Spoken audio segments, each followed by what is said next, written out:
Piscisea. Now let's talk about the line calibration function for Alpha 70. Before we actually go into the function, I want to talk about why this thing is so important. The Alpha 70 have many cool features like the auto jigging, the freehand, or the assist mode. All these different modes really rely on an accurate line count. So the reel have to know how many lines it was deployed or how many lines it was retrieving. In able to know all those data, there's only one sensor inside of the reel to do this job, which is an encoder inside the spool. So what this encoder does, it will able to help the reel to understand how many rounds the spool was turning. So let's say if this is the spool, depends on how many lines you already put on it. Let's say when you go to the tackle shop, you ask the store to put a full spool of 80-pound braided line. So now your actual spool will be the same size as this. But let's say during a middle of a fight, you lose half of your line, right? A fish took your line and you have to get rid of it, or you somehow hook the bottom and you have to get rid of half your line. Now this becomes the actual size of your spool, or the actual outer diameter size of your spool, right? This is how much line you have. This is how much line you have when you first got your reel spooled. So right now, this diameter may be, let's say, 1 inch. And now after you lose that much line, this diameter becomes 0.5 inch. Now, like I mentioned before, there's only one encoder inside of the reel that is only able to tell how many rounds the spool was turned.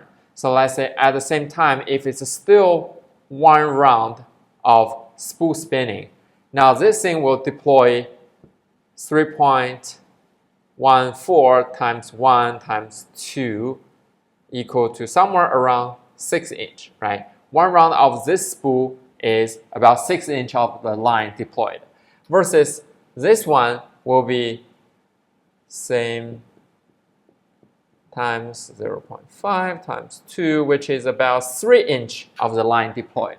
So right now, if the reel doesn't know what the actual spool size was, it won't able to tell how many line it was actually deployed. That's why we have to use a function called line calibration. When you do the line calibration, what you do is it will ask you for a 10 feet or 10 yard or 10 meter, depends on what kind of tape measure you got. It will ask you to pull this much line from a start point to the end point. Then the reel itself will try to record how many rounds of the spool was turned. Let's say it was turned 3.5 round. And now you tell it it's 10 feet, it's 3.5 round. So now the reel will able to calculate what's the actual spool size, how many lines it was actually having in the spool. Now, after you do the calibration, everything will be accurate. Now let's get into detail how to actually do the line calibration.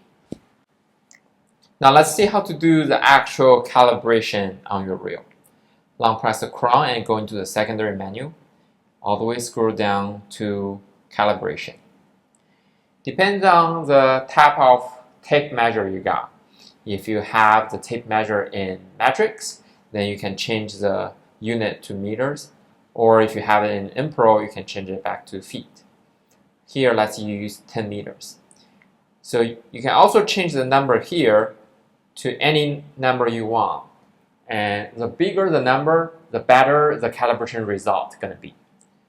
Here, since I don't have that much big space, I will just do it for a 3 meter. Now you're going to hit start calibration. What you're going to do is take a tape measure and use your reel as a start point and pull the tape measure all the way to 3 meters.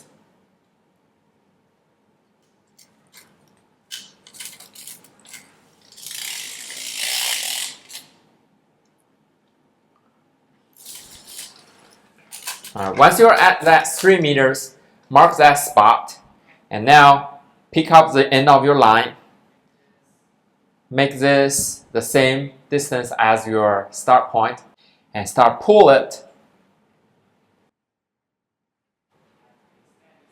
at a steady speed all the way to your marked endpoint, which is 3 meters. Once you're at that 3 meters, come back here and hit finish. Now the line calibration is complete. Your line counter should be accurate, because when you tell the reel you already pulled 3 meters, the reel will able to record how many rounds the spool was turning and doing a mathematical calculation to measure how big the spool was actually at.